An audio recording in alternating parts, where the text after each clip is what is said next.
This segment brought to you by Kansas Farm Bureau, the voice of agriculture.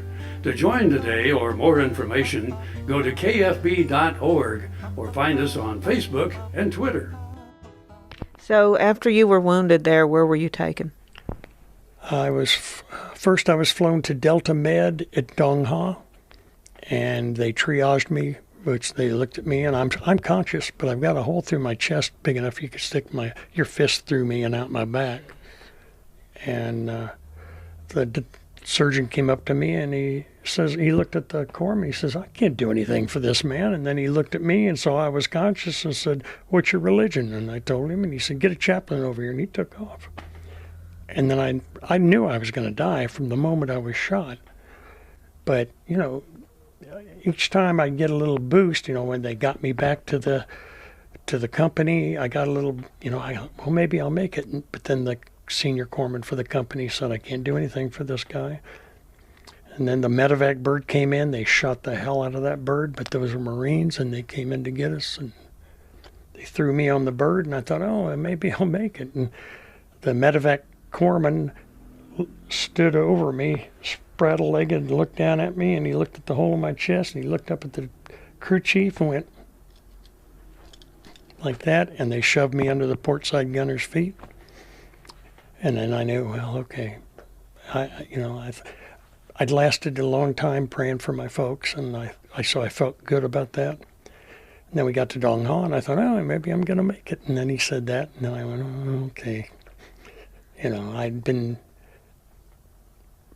I'd seen guys wounded like I was. They didn't make it.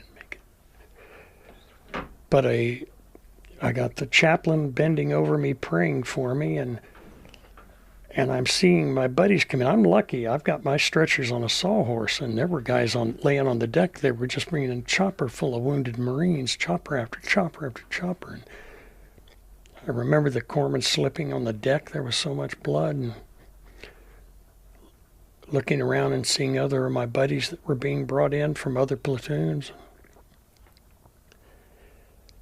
And a red-headed guy walked in my line of vision, and I was always raised to be a gentleman, and you always acknowledge someone. And as he came by, I was at perfect peace. I smiled at him and nodded. And he stopped. I didn't know he was a doctor, but he stopped and he said, "Why isn't somebody helping this man?" And I went, "Yeah, why isn't somebody helping this man?" And then I didn't think I had any screams left in me, but he had to do something to me to keep me alive a little longer, and I found out I had one more scream stored up way down in the bottom of my feet because it came up. See, when your chest shot, you can't have any pain medication at all because it restricts your breathing. Mm-hmm. So what they did for me and Leonard Blair, my grenadier, he'd been shot in the right side of the chest.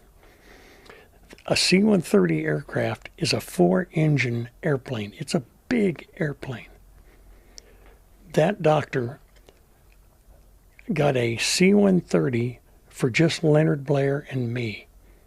And they put us on that airplane with corpsmen who all their job was to keep changing out our blood bags because as quick as they'd pump it into us, it was pumping right back out.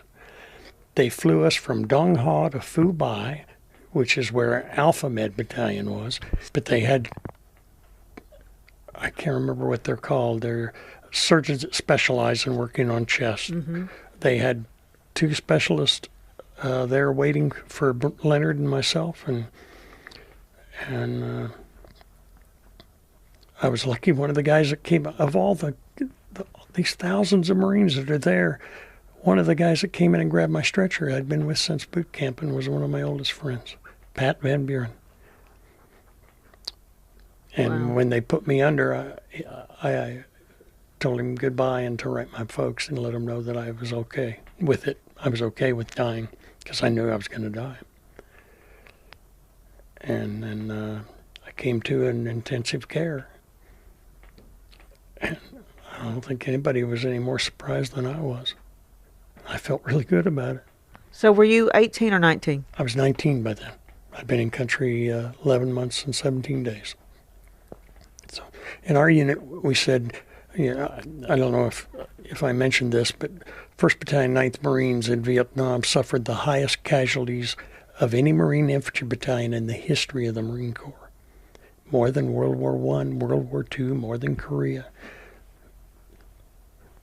They bled us white. And our slogan was, "You're never short, you're always next." Wow. And that was usually the case. I just don't know what to say. I'm the luckiest man I ever knew, and I'm lucky because of my buddies. Because they never let anything stop them from getting to me.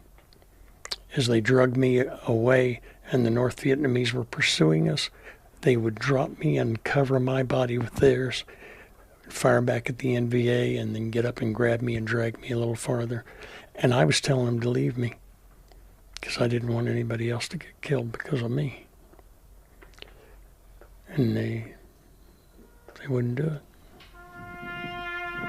That's why my 2 sons are named after those 2 guys.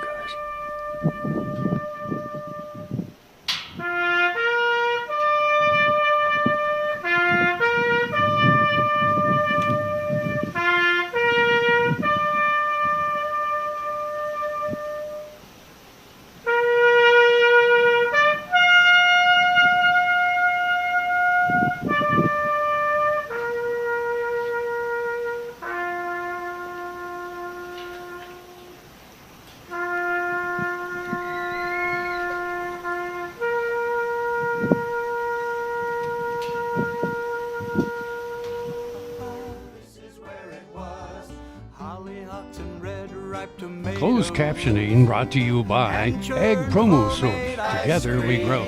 Learn more at agpromosource.com. We're the best part